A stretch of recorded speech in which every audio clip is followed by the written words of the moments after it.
I'm Clive Rossfield, brother and shield of Joshua, and you're watching Primalliquid.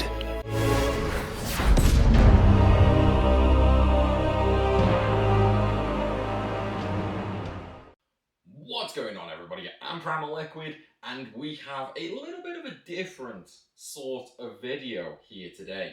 So, we are going to talk about the 5 best and also worst moments in Final Fantasy X. Now, I do just want to say, this list is subjective, okay? This is based on my opinion. You could agree, you could disagree, you could have an entirely, completely different list. That is fine, okay? But, with that said, let's jump into things, shall we? And, in no particular order, we will start off with one of the best, the opening cutscene. So, the opening cutscene in Final Fantasy X is the attack on Zanarkand. This is where we first see the Blitzball Stadium, we see Sin attacking Zanarkand, and we have an awesome backtrack with the music to it. It is so kick-ass, it is so badass, it is amazing, and it was a completely different step up to everything we've really experienced in Final Fantasy openings before. Obviously, Final Fantasy X was the first PlayStation 2 Final Fantasy. The graphical capability was ridiculous compared to the other Final Fantasy games. So to see Zanarkand just being destroyed by Sin, to see Blitzball, what looked like an absolutely amazing minigame. Unfortunately, the minigame did not actually play out like it showed in the opening, but what can you do? You know, we can't always have everything we want. But it did an absolutely amazing job at really setting the scene for what we were about to do, what adventure we were about to embark on. And that to me is one of the best moments in Final Fantasy X. But before we continue on with the list, let me tell you about today's sponsor first. Babbel, the #1 language learning platform there is. Learn on your mobile, tablet, PC, or laptop. If you can access the internet, you can learn a new language today with features such as live classes, lessons tailored specifically to you, and even games to help you learn. I'm specifically learning German as I have lots of German friends, but why stop there? You can learn French, Indonesian, Italian, Polish, Spanish, Swedish, and many more. Not only that, but if you use the promo link in the description, you can also get a massive 60% off to learn a new language for as little as £3 a month. And with over 1.6 million 5-star ratings and 47 million downloads, take the plunge today and prepare for your next holiday by learning a new language. See the link in the description for more details. Now, let's do a little bit of a different one. So we're going to go from one of the best to one of the worst now, and I think we're just going to rotate each time because why not? So for me, okay, and I know some people are going to agree, some people are going to disagree with this one. However, it is the laughing scene in Luca. However, let me preface this, okay? In Japanese, it is okay. I do not mind the laughing scene in Japanese. However, the English dub for that scene itself was, in my opinion, not that amazing. So, the scene itself is meant to come off as kind of cringy and humorous. Tidus is obviously trying to cheer Yuna up after, you know, learning some of the sad things, and she herself is just down in the dumps. So Tidus wants to do everything he can to cheer her up and just make her a little bit happier, you know? Now, the scene itself, in Japanese, you can very much tell it is a forced situation, yeah? So it's very much a forced situation. You can clearly tell the humour and the satire in that scene. However, for the English version, in my opinion, that doesn't come across so easily. It's just very much a cringy scene. You know, you sort of look at that and you're just like, when is this going to be over? You know what I mean? Whereas the subtleties don't come out so well in the English localization. You can't tell the overwhelming amount of satire and that he's doing it just to try and cheer Yuna up. And to me, that was definitely a big letdown, especially after the whole, you know, fiends attack Luca, we see anime. So to go from some really badass moments to kind of a cringe fest, it really kind of ruins the pace, in my opinion. But hey, that's up to me, and you guys can agree or disagree, that's fine. Okay, next up we have another one of the best moments, and this is to me on an emotional level, just like it's heart-wrenching, you know, it's heart-crushing. This is where Tidus finds out the truth about Yuna and the final Aeon in the Albed home, where he first discovers that if Yuna summons the final Aeon, it will kill her after killing Sin. He didn't know about this. You know, he spent the whole game saying, oh, let's do this after we beat Sin. Let's go do that after we beat Sin. And so he's feeling just distraught that he was trying to cheer Yuna up, making all these plans with her, not knowing that she knew she wouldn't be able to do any of it. So she was just agreeing for his sake. And then with that, you have everybody else as well who doesn't really want to admit it. You know, they don't want to admit that something is going to happen to Yuna at the end of the pilgrimage. Wakka and Lulu grew up with Yuna, and obviously Kimahri watched over her the entire time as well. They've had her in their life for a really long time. Like, I think it's 8 years or something like that, because I'm pretty sure she left Baval when she was 18, when she was 10. So 7 or 8 years, somewhere around that. And they treat her like family. You know, Yuna is a little sister to them.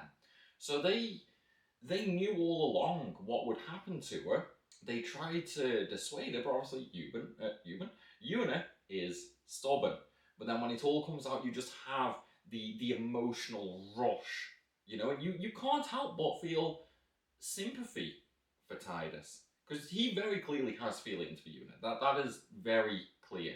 So to learn that she is going to die, yeah, that's heart-wrenching, that is. And the musical accompaniment is 10 out of 10 for really setting the scene, especially with the slow motion in Albed Home as well during that point.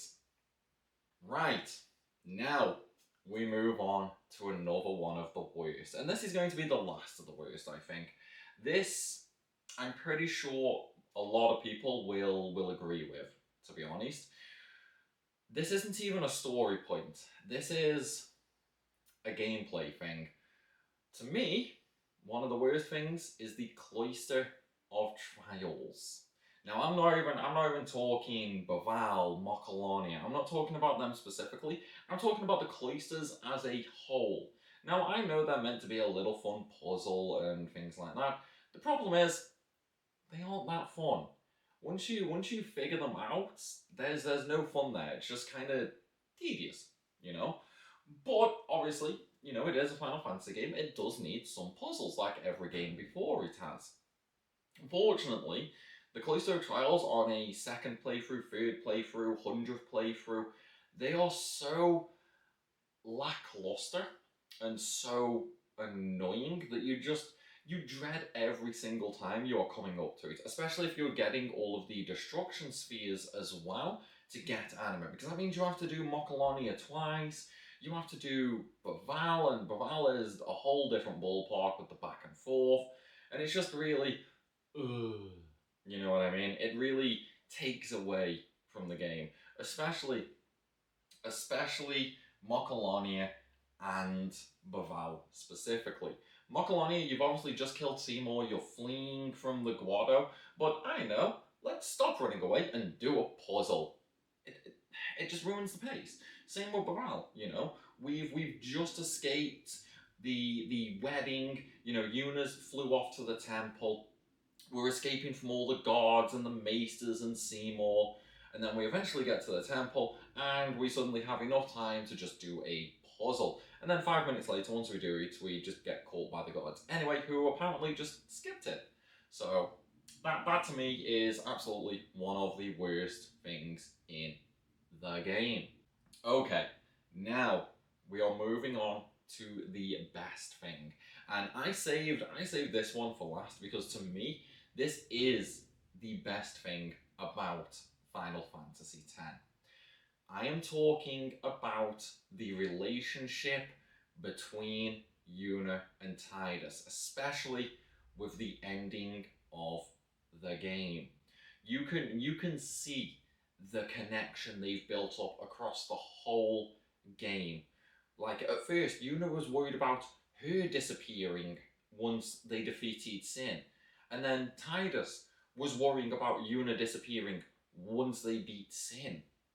So they were coming up with all these plans to try and save Yuna. Well, Tidus and Riku were coming up with the plans, but they couldn't think of anything. They just couldn't think of anything. And so when it was decided that we're going to kill Yevon and that, obviously at this time, Yuna didn't know. But on the way to Zanarkand, after Baval, after, Tidus speaks to Bahamut's faith and that, he realizes he will disappear once Sin is gone. So it goes from Yuna not being here at the end to all of a sudden Tidus not being here at the end. And obviously they don't, like, Yuna doesn't find that out until pretty much that point, and this is after they've spent the whole game together. They've gone through thick and thin. You have the underwater date scene where they fully embrace each other's feelings. You have the rest of the journey. You have the plan to defeat Jekt. You have the fight against Jekt. And then at the end, once you actually beat Sin, Yuna suffers the loss of losing her Aeons. She watches her Aeons vanish because the faith are no longer needed with Sin being gone. And then as Tidus slowly starts to vanish, you can really sense the heartbreak and the pain that Yuna is going through. And then at the end, where she's on the pier, she's whistling for Tidus to come back because of that promise they made in Luca, where if Yuna ever got lost, all she had to do would whistle and Tidus would come find her. But again, he couldn't. Now, to me, that is... It is an emotional roller coaster to go through the entire game like that, and then just to get the sad ending, to get it where Yuna and Tidus don't end up together, where it's not a happy ever after. Yeah, the world is saved, Sin is gone, Yuna is high summoner, she's a celebrity, but she doesn't have the one thing she wanted. And that is a real tearjerker of a moment. And why I think that is the best moment in Final Fantasy X. Just the separation and the relationship between Yuna and Tidus as a whole. But obviously, these 5 things are my opinion, okay? You can agree or you can disagree. That's perfectly fine. We can all have different enjoyments and different dislikes with these games. But you know what? I'm really curious. What do you think, okay? Let me know down below in the comments. Do you agree with this list? Do you think something should be changed? Do you think they should all be changed? Let me know your top 5 best and worst moments in FF10. As always though, everybody, I really hope you've enjoyed this video. If you have, then please be sure to hit that like button. And as I say, drop a comment down below because it helps the channel out tremendously. And of course, if you're new around here, make sure you hit that subscribe button somewhere down here so you don't miss out on any more content. Obviously, pretty soon we are coming up to FF16. We're going to have tons and tons of stuff for that. Until next time, though, everybody, I'll see you soon.